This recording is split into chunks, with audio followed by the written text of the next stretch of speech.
Hey people, it's Naya Stokey. Now this is from foreignaffairs.com. It says Xi Jinping says he's preparing China for war. The world should take him seriously. This is dated March 29th, 2023. This was just yesterday. Chinese leader Xi Jinping says he's preparing for war. At the annual meeting of China's parliament and its top political advisory body in March, Xi wrote the theme of war readiness through 4 separate speeches, in one instance telling his generals to dare to fight. His government also announced a 7.2% increase in China's defense budget, which has doubled over the last decade, as well as plans to make the country less dependent on foreign grain imports.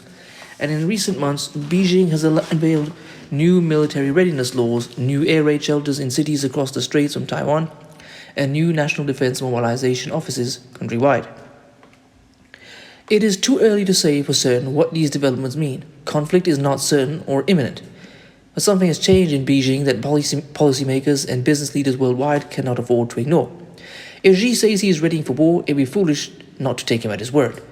The first sign that this year's meetings of the National People's Congress and the Chinese People's Political Consultative Conference, that's a mouthful, known as the 2 sessions because both bodies meet simultaneously, might not be business as usual. It came on March 1st when the top theoretical journal of the Chinese Communist Party, CCTP, published an essay titled "Under the Guidance of Xi Jinping, Fought on Strengthening the Army, We Will Advance Victoriously." The essay appeared under the name Zhunzheng, a homonym for military government that possibly refers to China's top military body, the Central Military Commission, and argued that the modernization of national defense and the military must be accelerated. It also called for an intensification of military-civil fusion, Xi's policy requiring pirate companies and civilian institutions to serve China's military modernization effort, and rightfully off a speech that Xi made to Chinese military leaders in October 2022, it made lightly veiled jabs at the United States. In the face of wars that may be imposed on us, we must speak to enemies in a language they understand and use victory to win peace and respect. In the new era, the People's Army insists on using force to stop fighting. Our army is famous for being good at fighting and having a strong fighting spirit. With millet and rifles, it defeated the Kuomintang army equipped with American equipment. It defeated the world's #1 enemy armed to teeth on the Korean battlefield, and performed mighty and majestic battle dramas that shocked the world and caused ghosts and gods to weep. Even before the essay's publication, there were indications that Chinese leaders could be planning for a possible conflict.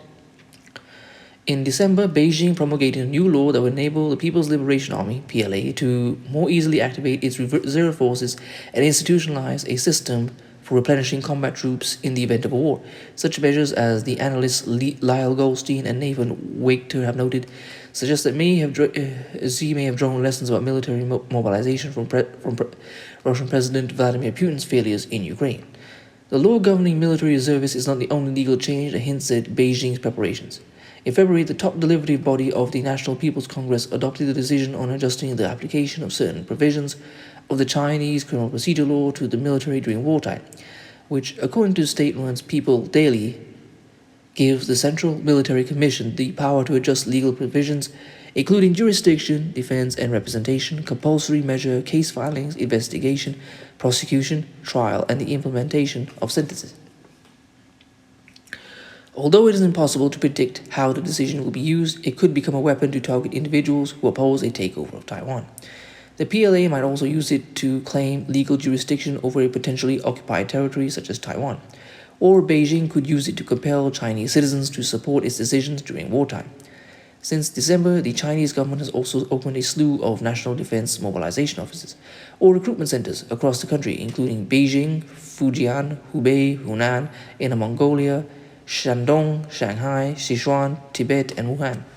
At the same time, cities in Fujian province across the strait from Taiwan have begun building or upgrading air shelters and at least one wartime emergency hospital, according to Chinese state media. In March, Fujian and several cities in the province began preventing overseas IP addresses from accessing government websites, possibly to impede trapping of China's preparations for war. If these developments hint at a shift in Beijing's thinking, the 2 sessions meeting in early March all but confirmed one. Among the proposals discussed by the Chinese People's Political Consultative Conference, the advisory body was a plan to create a blacklist of pro-independence activists and political leaders in Taiwan. Tabled by the popular ultra-nationalist blogger Xiaoping, the plan would authorize the assassination of blacklisted individuals, including Taiwan's Vice President William Lai Ching-te, if they do not reform their ways.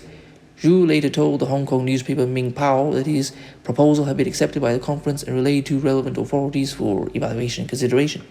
Proposals like Zhu do not come by accident. In 2014, Xi praised Zhu for the positive energy of the Jeremiads against Taiwan and the United States. Also at the two session meetings, outgoing Premier Li Keqiang announced a military budget of 1.55 trillion yuan, roughly $224.8 billion for 2023, a 7.2% increase from last year. Li too called for heightened preparations for war. Western experts have long believed that China underreports its defense expenditures. In 2021, for instance, Beijing claimed it spent $209 billion in defense, but the Stockholm International Peace Research Institute put the true figure at $293.4 billion. Even the official Chinese figures exceeds the military spending of all the Pacific Treaty allies of the United States combined. Australia, Japan, the Philippines, South Korea, and Thailand. As a safe bet, China is spending substantially more than it says. But the most telling moments of two sessions meetings perhaps unsurprisingly involved Xi himself. The Chinese leader gave 4 speeches in all, 1 to delegates of the Chinese People's Political Consultative Conference, 2 to the National People's Congress, and 1 to the military and paramilitary leaders. In them, he described a bleak geopolitical landscape, singled out the United States as China's adversary, exhorted private businesses to serve China's military and strategic aims, and reiterated that he sees uniting Taiwan and the mainland as vital to the success of his signature policy to achieve the great rejuvenation of the Chinese ethnos. In his first speech on March 6, Xi appeared to be girding China's industrial base for struggle and conflict. In the coming period, the risks and challenges we face will only increase and become more severe, he warned. Only when all the people think in one place, work hard in one place, help each other in the same boat, unite as one, dare to fight and be good at fighting, can they continue to win, continue to win new and greater victories. To help the CCP achieve these greater victories, he vowed to correctly guide private businesses to insist in projects that the state has prioritized. Xi also blasted the United States directly in his speech, breaking his practice of not naming Washington as an adversary, except in historical context. He described the United States and his allies as the leading cause of China's current problems. Western countries headed by the United States have implemented containment from all directions, encirclement and suppression against us, which has brought unprecedented severe challenges to our country's developments, he said. Whereas U.S. President Joe Biden administration has emphasized guardrails and other means of slowing the deterioration of U.S.-China relations, Beijing is clearly preparing for a new, more confrontational era. On March 5th, Xi gave a speech laying out a vision of Chinese self-sufficiency that went considerably further than any of his previous discussions of the topic, saying China's march to modernization is contingent on breaking technological dependence on foreign economies, meaning the United States and other industrialized democracies. Xi also said that he wants China to end its reliance on imports of grain and manufactured goods.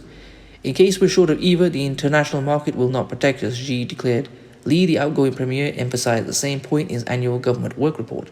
On the same day, saying Beijing must unremittingly keep the rice bowls of more than 1.4 billion Chinese people firmly in their own hands.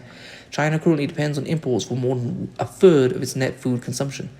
In his third speech on March 8, to representatives from the PLA and the People Armed Police, Xi declared that China must focus its innovation efforts on bolstering national defense and establishing a network of national reserve forces that could be tapped in wartime.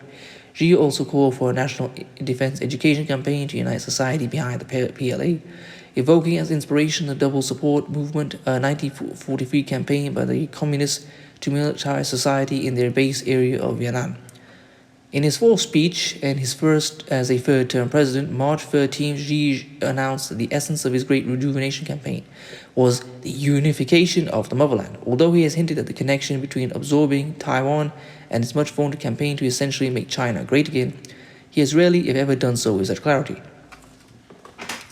Taking Xi seriously. One thing that is clear a decade into Xi's rule is that it is important to take him seriously, something that many U.S. analysts regrettably do not do.